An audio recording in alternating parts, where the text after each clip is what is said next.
I wish to introduce Alexandra Keane, who will receive a Doctor of Medicine degree today. She is representing the graduate and professional school students.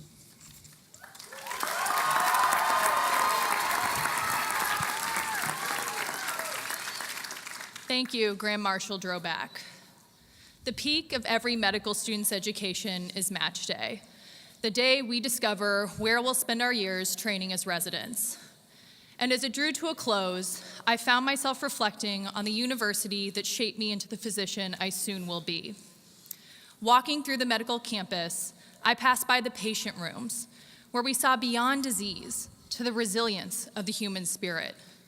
The lecture halls, where confusion transformed into clarity, and the science labs, where our knowledge was stretched beyond the single cell to the intricate connectivity of the organ systems that make us human. It was here at WashU that we, as graduate and professional students, learned that education comes in small acts and big strokes. It gave us the power to tie together patterns, interactions, and systems in search for our relationship in the world. But this is just the beginning. It's where we go from here that will make all the difference. If not us, who? And if not now, when? Apple's founder, the late Steve Jobs, left us with this advice: your time is limited, so don't waste it living someone else's life. Don't be trapped by dogma, which is living with the results of others' thinking.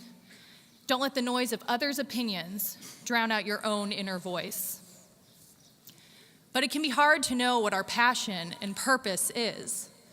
And it is easy to be consumed entirely by our work, technology, social media, and hobbies. But when will we nurture our creative and innovative thinking? Our generation is faced with foreboding challenges that cannot be advanced without our creative problem solving. Worldwide industry leaders have deemed creativity the most important quality for success. And while studies have shown that IQs are rising, our creativity scores have been decreasing over the last 3 decades. At Washington University, we are surrounded by world-renowned innovators who have harnessed their creativity to improve our world. In medicine and engineering, researchers are developing eyeglasses that give surgeons the incredible ability to detect the smallest remnants of cancer during surgery in real time. In the Brown School, they are finding innovative solutions to combat the devastating opioid epidemic. The law school is addressing privacy and ownership ethics surrounding genomics. And the Olin MBA program has instituted a global immersion component to promote globally oriented thinking. And one person in particular has inspired my career path, Dr. Susan McKinnon. Years ago, she was frustrated.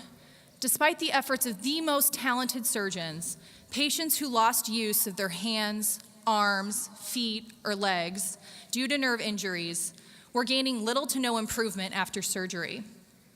They commonly lost function abruptly after war injuries, devastating accidents, or cancer removal. And in a brief moment, their lives went from totally independent and functional to ones of dependence and immobility. Motivated by these outcomes, Dr. McKinnon had a rage to master the domain of nerve surgery, endlessly asking, is there a better way? The problem was always churning, consciously and subconsciously. She lived it, she dreamed it, developing a surgical technique that was radically different. In simple terms, some muscles in our arms and legs are controlled by 2 nerves when they actually only need 1. So when other nearby muscles that are controlled by only 1 nerve aren't working because that nerve is injured, why not borrow from a muscle that has 2? It's as if the human body was made for the creativity of Dr. McKinnon to discover these unrealized spare parts. Once facing paralysis or amputation, a patient's outlook now includes much improved and sometimes near normal movement and feeling. However, as with any paradigm shift, her technique was met with doubt, hostility, and even threatened legal action from some of her peers. In her wisdom, Dr. McKinnon realizes that her ingenuity was actually born out of this adversity. Standing upon the shoulders of giants like Dr. McKinnon here at WashU, How will we advance this legacy of progress? We must tap into our own creativity. In the words of Sir Ken Robinson, we are people who are driven by feelings and inspiration and a sense of possibility. Creativity is the essence of humanity. It is not an incidental part of being human, but it's distinctly human. In life, we will encounter problems that perplex and frustrate us, unveiling our passion, our purpose. But not only will it take the proverbial 10,000 hours to fully understand the problem, we must persist even in the face of adversity. And along the journey to discovery, we must allow our minds to wander and wonder. Because in this downtime, the problem can run rampant across our subconscious minds, culminating in our aha moment. Recall some of the great insights.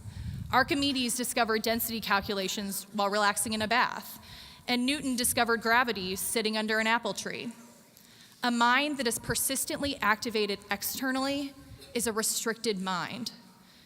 Neuroscientists found that opposing brain networks that don't normally work together are both active during mind wandering. In essence, when you allow your mind to escape the hustle of the outside world, your brain isn't relaxing. Quite the opposite. It's working on overdrive. But in a world where we are expected to be constantly available, where do we find downtime? Many of us are chronic multitaskers. Work on one computer screen, email on another, the New York Times crossword on another, all while scrolling through Instagram or Twitter while listening to music. But is this at the expense of meaningful, inventive production? In the words of Shakespeare, we are consumed by that which we are nourished. It's up to us. So entering a continually moving world, I hope we unplug, indulge in the stillness, and feed our imaginative spirit, for this may generate our own Newtonian flash of discovery. Class of 2019, we are now called to generate solutions to the most pressing concerns troubling the world today. So live with a sense of urgency, because just as there are commencements, there are cessations. Be tenacious, knowing that playing small does the world no service. And finally, have the courage to follow your intuition. Your questioning may be the spark that sets in motion the tides of progress. Congratulations, class of 2019. Thank you.